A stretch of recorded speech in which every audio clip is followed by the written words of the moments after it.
Moving into management from an individual contributor role can be somewhat disorienting.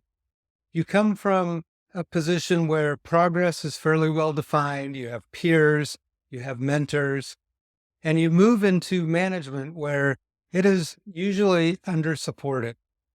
Your peer network isn't developed, and you may not be sure how to develop it. You may not have mentors, and you aren't sure what success really looks like. In addition, you have this manager title, which carries with it a lot of expectations, both externally and your own expectations of what a manager is. Those that make it through this initial period and are successful get to a point where what they're doing is good enough.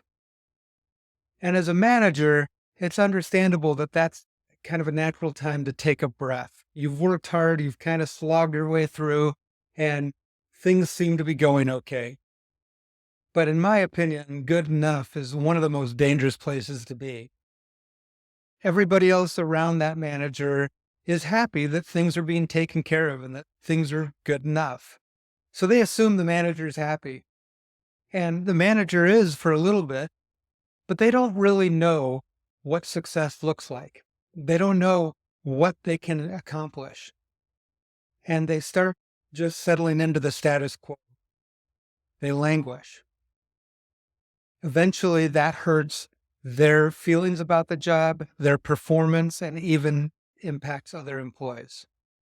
Managers need a way to understand how to progress in their role.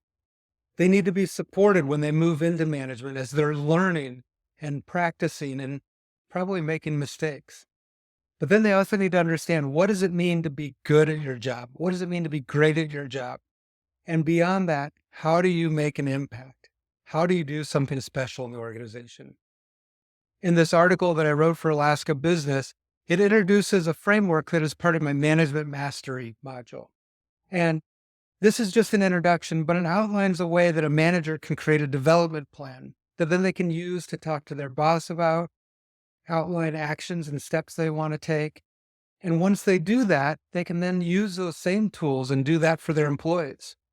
They can create development plans for their employees, make that the basis for discussions and coaching, and use that to improve engagement among their team. That will help drive increased retention and improve their recruiting efforts as well. The article is just an introduction to this concept.